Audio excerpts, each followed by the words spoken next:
Welcome to the 1 Minute Apologist. 1 Minute Apologist. Apologetics seeks to give credible answers to curious questions, to give a defense. How do I discover my spiritual gifts? The Bible talks about how each one of us have been given as Christians a spiritual gift or gifts. And if you're looking for a way to discover what your spiritual gift is, I would encourage you to read the scriptures. There are certain sections that are very clear on spiritual gifts, like 1 Peter chapter 4, Ephesians 4, Romans chapter 12, and 1 Corinthians chapter 12. So if you're going to discover your spiritual gifts, become acclimated with what some of the spiritual gifts are, and know that the lists that are shown, for instance, in Romans 12 or 1 Corinthians 12, these aren't exhaustive gifts. These are just samplings. It's not like there couldn't be other ways that people are gifted.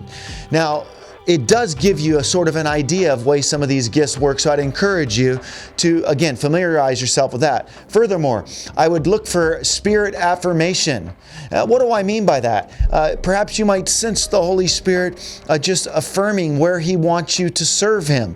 And He'll want you to serve Him out of a gift set that He gives you, because He equips you to serve Him in a way that you can glorify Him. So what He calls you to, He prepares you for.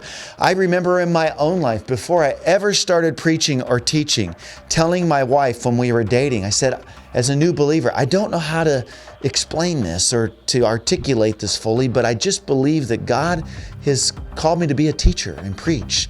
I believe that He's given me that gift. And it was so affirming when I first started preaching and teaching, and I saw that that gift was there, and I sensed through spirit affirmation before I ever used the gift that it was there. And I was somebody who would struggle, stumbling over my words and stuff as a teen. Also look for community affirmation. And that's why it's really important, if you have the gift of encouragement, to encourage people, because God uses encouragers to call out the spiritual gifts of others. But make sure if you're an encourager that you use discernment, because one of the faults of encouragers is they can go encourage people in ways that they're not gifted just because they want to encourage. So use discernment in your encouragement, and if you're a person looking for your spiritual gifts, find those who are encouraging, but those that are encouraging must be discerning.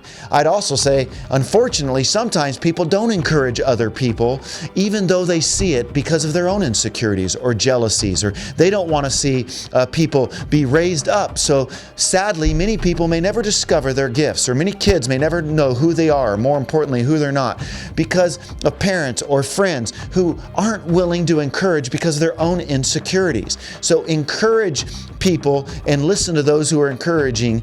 So community affirmation. And then finally, I would just say trial and error.